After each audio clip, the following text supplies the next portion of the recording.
உணர்வோடும் உயிரோடும் கலந்து வாழுகின்ற என் தாய் தமிழ் உறவுகள் அனைவருக்கும் அன்பு வணக்கம்.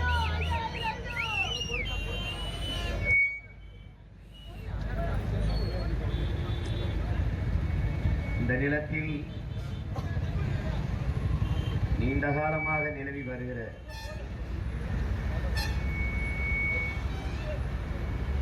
ஒரு கேடுகட்ட பணநாயக அரசியலை வீழ்த்தி மாண்புமிக்க ஜனநாயக அரசியலை மலரச் செய்வதற்கு பணம் இருப்பவர்கள் தான் அரசியல் செய்ய முடியும் என்ற நிலை இருந்தால் உண்மையிலேயே மண்ணையும் மக்களையும் நேசிக்கிற எளிய பிள்ளைகள்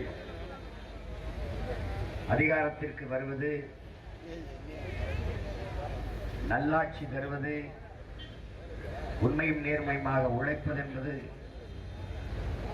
கேள்விக்குறியாகிவிடும்.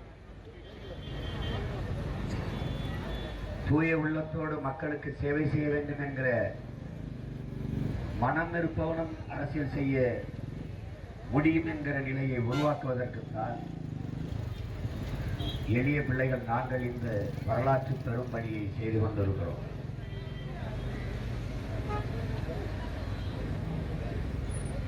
இங்கே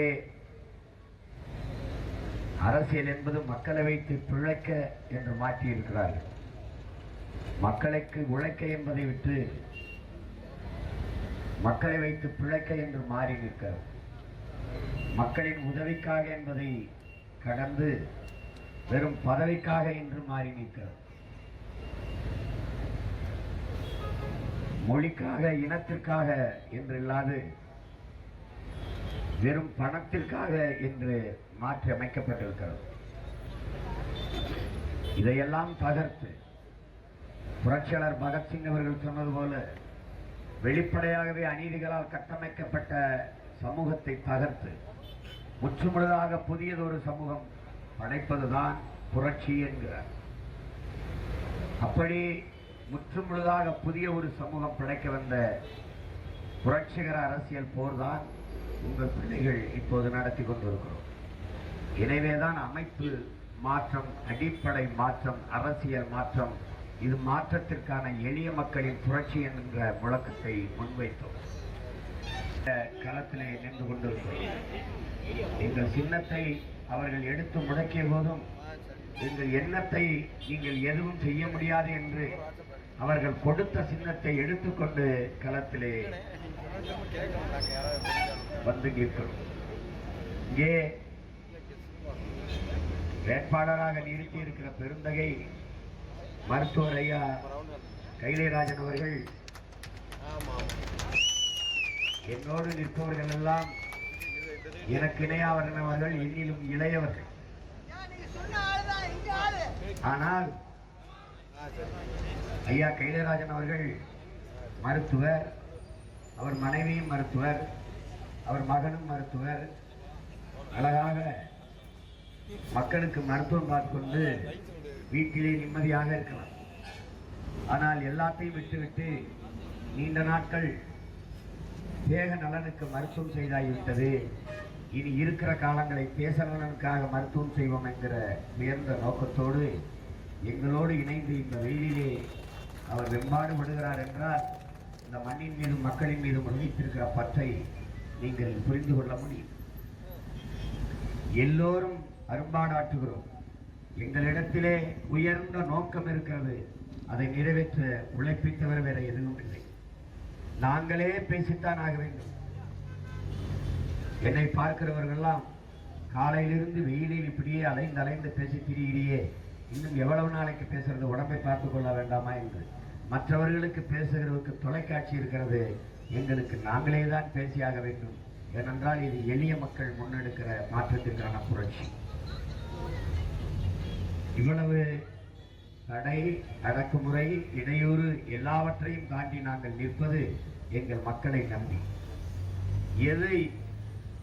எவ்வளவு இடையூறு வந்தாலும் யாரும் நெருங்க முடியாத கோட்டையாக நின்று மானத்தமிழ் மறவர்கள், என் இன சொந்தங்கள் எங்கள் கோட்டையாக நின்று காப்பார்கள் என்கிற அசைக்க முடியாத நம்பிக்கையில் யார் யாருக்கோ ஓட்டு போட்டு ஏமாந்து போன என் இன சொந்தங்கள் சொந்த பிள்ளைகளுக்கு நம்பிக்கையோடு வாக்கு தருவார்கள் என்ற உறுதியில் தான் இந்த களத்திலே உங்கள் பிள்ளைகள் வந்து நிற்கிறோம். இங்கே தேர்தலில் நிற்கிற கட்சிகளை நீங்கள் கவனத்தில் எடுத்து பாருங்கள், எங்களையும் கவனி. எல்லோருமே கூட்டணி தான். பெரிய கட்சி என்கிறார்கள் திமுக, பெரிய கட்சி என்கிறார்கள் அதிமுக, நாட்டையே ஆண்டு விட்டோம் என்கிறார்கள் பாரதிய ஜனதா. ஆனால் தனிச்சு நிற்க பயப்படுவதையே நீங்கள் செய்த ஆட்சியில் செய்த சாதனைகளை சொல்லி வாக்கு கேட்கலாமே. 10 ஆண்டு காலம் ஐயா மோடி அவர்கள் செய்த ஆட்சியின் சாதனை. பாரதிய ஜனதா அந்த கட்சியோட எவன் சேர்ந்தாலும் கட்டுத்தொகை டெபாசிட் வாங்குவது கடினம் என்பதை இந்த தேர்தலில் நாம் நிரூபிக்க வேண்டும். மோடி ஊர் ஊராக வந்து பேசியில்லை, தெரு தெருவாக பேசியில்லை, வீடு வீடாக கையேந்தினாலும் ஒரு ஓட்டு கிடையாது என்பதை நாம் நிரூபிக்க வேண்டும். மான தமிழ் மக்களே, இவர்களை நினைத்து பாருங்கள், இவர்கள் போடுகிற நாடகத்தை பாருங்கள். கச்சத்தீவை மீட்டு எடுக்கிறதுக்கு 10 வருஷம் கோமால படுத்திருந்துட்டு 10 நாள்ல வாக்குப்பதிவிற்கு வர்றாரு. என்ன கொடுமை பாருங்க.